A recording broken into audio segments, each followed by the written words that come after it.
Hey guys, Demi here from Atlas Vibrations, and I am here with your full moon in Virgo collective update. So, you guys are seeing massive changes being put on the path that you need to be put on in order to kind of flourish in life. And Spirit's going in and wanting me to talk about flow a little bit. So, moving in flow with these changes. We do have two eclipses coming up at the end of March, mid-March, and beginning of April. So if you're seeing changes within your relationships and who you are and realizing who you are, move through with that. Those videos will be coming relatively shortly. But what I want to focus on is this full moon in Virgo. Obviously, that is setting us up for those changes. And so the key thing with this is cycles of completion in your daily grind, daily routines, the literal physical work that you do, could even be for pets, and what needs to be purged out for you and only you. This is not going to be relatable to everybody. Like the main thing collectively you're going to see is that you're going to see each individual person is either going to be, that is going to be taking time to themselves, making a big personal change on how they do things in their daily life. Now, depending on where this is in your chart, I would just take a look and see where these changes are being made. So for example, in my chart, it is happening in my 12th house. So I'm seeing cycles of completion of who are my enemies, my dreams, spirituality, the soul. So deep change and purging and seeing who I am, what I'm not going to tolerate, and what I am going to kind of do when it comes to spirituality, okay? So you could check that by seeing your rising sign and kind of like counting the wheel forward and then seeing how that goes for that. So let's start with Virgo energy for those of you who are maybe newer to watching my videos, and for those of you that have been watching my videos, you've probably heard me talk about Virgo energy so many times, but I will say Virgo energy is kind of, is the zodiac sign that I know probably best, because I'm a Virgo rising, last 5 degrees, and my dad has a Virgo rising stellium. I know a lot of people that have Virgo moons. My twin flame is a Virgo moon. Who else? There's a lot of people that I know that have Virgo risings, Virgo moon, like, and a lot of Earth. So I know this energy, once again, very well. And so Virgo is a feminine sign. The symbolism and the astrological symbol is going to be the quote unquote virgin with the grain. And so this happens, Virgo season is obviously in September when we're going into, here in the northern hemisphere, into the fall time. And so it's about harvest and taking care of things and preparing yourself for winter. And I don't think that it's a coincidence, being that this sign is all about healing. And there is some, I don't want to say controversy, but there are people that I know that believe that Mercury rules Virgo along with Chiron for self-healing. And so, going back to what I said in the beginning about something that is individual to you, in tarot, the Hermit rules, or Virgo rules the Hermit energy. Virgos are energy, and people that you know that are Virgos, they tend to be very isolated. They do not like people, for the most part. They're not people persons. They tend to take a lot of time to themselves to think, to take some time to recharge their energy. It is not like Aries where they are selfish. These, like, Virgo energy is very, I would say, in shadow energy, people pleasing. They love to be of service. This is an energy that is of service, unlike Aries where it's like fight, fight, fight, fight, fight. It's more about being in service to other people, giving to other people what they need, having a purpose and fulfilling that purpose on a tangible level. And so you may find that Virgos really are loyal, giving. They're always there. They're dependable. But they're also people that, once again, can really, really isolate. They see things from a very analytical perspective, which is why that Mercury energy comes in.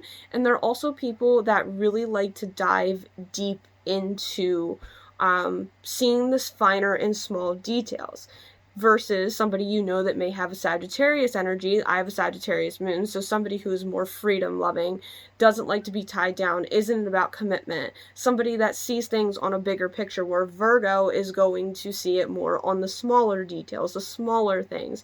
So you may find that people that you know that have Virgo energy are very analytical. They notice the small things about other people that you may have not noticed.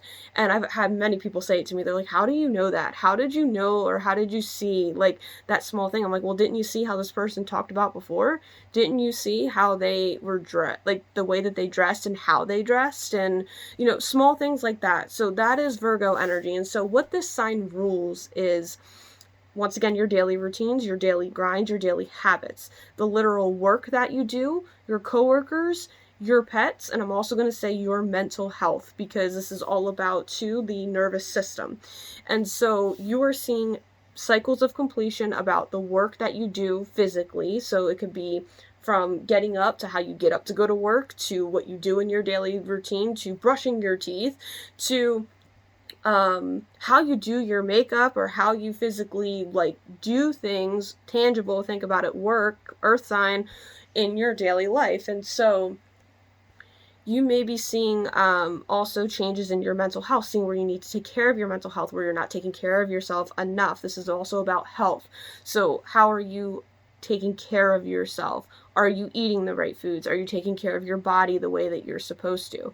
And once again, healing. This is all about healing and going in and seeing what you as a person need, and how you can go through and heal to be a better person. So you may be seeing issues, I wouldn't say from childhood, but maybe issues where you've needed to heal from about yourself. And I'm talking about getting into the deeper universal energies within you and that flow. So you may be seeing like, wow, these people, like, I'm always really hurt about this. Wow, I'm always really hurt when people don't answer me.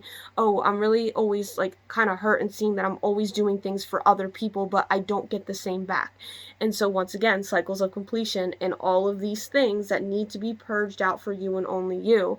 This is so individualistic for everybody. So it's not, and Spirit wants me to emphasize this, this is not going to be the same for everybody. It's not. This is not an energy where, you can really kind of gain control and control other people. And that's the other thing too. In its shadow energy, Virgo is very controlling, because once again, small details. They think that, these small details, like, oh, I can control this and I can put this here and I'll make this kind of work. It's kind of like playing chess or checkers, where they think ahead and make the game plan, but then when it doesn't go to plan, we tend to refine, or Virgos tend to refine over and over and over and over again, so the perfect outcome can come into play. And that is Virgo energy. So you're seeing massive releases in how perfectionism is. So learning to release perfectionism, learning to release control, seeing where you need to release the control, seeing where your routines are not working, seeing where you need to make these changes for yourself and only yourself. And it's also coming from a place of healing within you, healing within your relationships to an extent, because you're seeing your outer reality. Your outer reality is what you're manifesting, so you're seeing that, and seeing where you need to stop refining and overthinking things on a daily routine. So some of you are changing your eating habits. Some of you are seeing changes too, where your pets, you need to make some changes to your pets and their living situation. Seeing maybe too, and this could even, I'm finding that it could be literal moving. And I know that's not about the home. Usually Cancer is about the home, but it's also about work and money, how that affects, and that is also about how you do your physical daily routines. And I'm talking like literal, like, I know I keep saying it, but you're like, but I'm just saying like that tangibility. And so the opposite sign of Virgo is Pisces, and that sign is all about spirituality. And I personally believe that Pisces energy rules your spirit, rules your soul, rules all the things that you have collectively learned from all of these zodiac signs, to moving in flow. It's a water sign. So moving in flow, dreams, creativity. Pisces is boundaryless. Look at the opposite. You see Virgo, from what I just told you about being in control. I believe that Virgo is all about the tangible reality in which we live in, and the physical, tangible things that we can touch. So you're seeing things in your tangible reality of what needs to change within your tangible reality. And look, the world just popped out reversed. Love this deck personally, because it's like a true friend and it tells me the truth of what I need. So most of us are on the brink of closing out major cycles of completion I'm seeing with money. Once again, Virgo is a sign that is about money too, about the work that you do. So coming to cycles of completion. Some of you are celebrating. Some of you I'm hearing for some maybe retiring, or you're knowing people that are retiring or changing, that you need to change your daily life and your daily routine. But it's also a very good thing. And for some of you, I'm hearing you need to kind of like take those last 2 to 3 big like stones or stepping stones to get where you want to be, and you'll come to the cycle of completion. But what Spirit wants us to do mainly is to focus on ourselves coming into this eclipse season.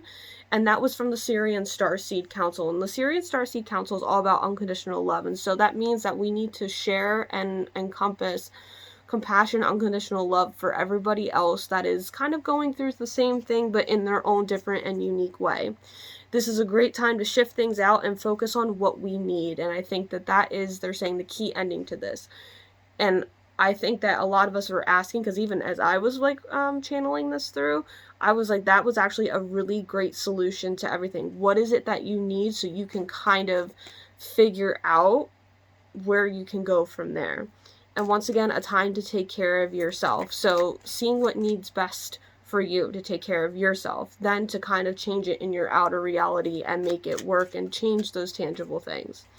Best practical action for us to take right now, aside from what I just said, we have the Five of Swords reversed. So this is a great time to resolve conflict. And for some of you, I'm seeing that you need to separate yourself from the conflict. I'm hearing the things that are not yours to take care of. So if there are certain things where it's like, I'm hearing like business gossip. So if the gossip or the business has nothing to do with you, or this is a situation that you cannot control no matter what you do, say, how, and you have no control over it, let it be. Let it work itself out, and realizing that you don't have the control.